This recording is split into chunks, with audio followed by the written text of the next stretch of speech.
بسم اللہ الرحمن الرحیم۔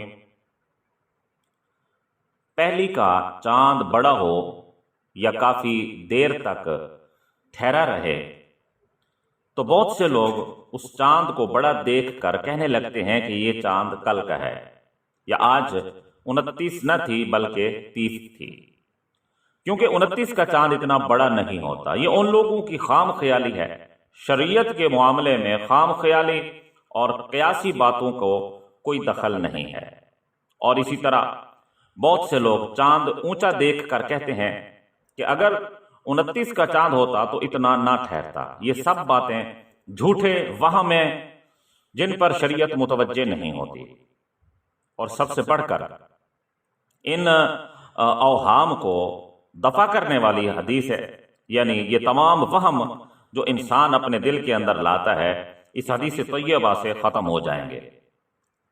اس حدیث طیبہ کو طبرانی نے کبیر میں روایت کیا ہے۔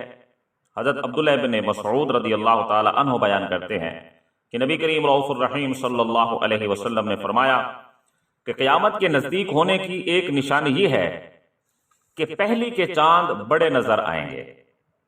اور طبرانی نے اوسط میں حضرت انس رضی اللہ تعالی عنہ سے جو روایت کیا ہے کہ حضور کریم صلی اللہ علیہ وسلم نے ارشاد فرمایا کہ قرب قیامت کی ایک علامت یہ ہے کہ پہلی کے چاند سامنے ہی نظر آ جائیں گے تو دیکھنے والا کہے گا کہ یہ چاند 2 رات کا ہے، یعنی پہلی کا نہیں ہے، یہ دوسری رات کا چاند ہے۔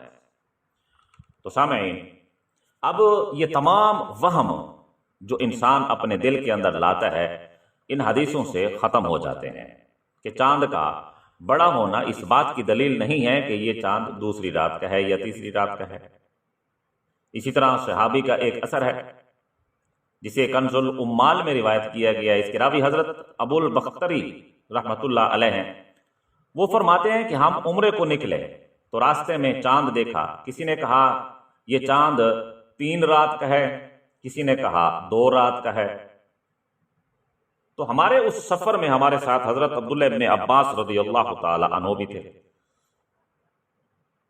تو ہم نے عرض کیا، حضرت عبداللہ ابن عباس رضی اللہ تعالی عنہ سے یہ معاملہ عرض کیا تو انہوں نے فرمایا کہ تم نے کس رات میں یہ چاند دیکھا؟ ہم نے کہا فلاں رات میں۔ تو حضرت عبداللہ ابن عباس رضی اللہ تعالی عنہ نے فرمایا کہ رسول اللہ صلی اللہ علیہ وسلم کا فرمان عالی شان ہے کہ اللہ تعالیٰ نے چاند کو رؤیت پر یعنی دیکھنے پر موقوف فرمایا ہے، تو جس رات تم نے دیکھا ہے یہ چاند اسی رات کا ہے۔ واللہ اعلم بالصواب۔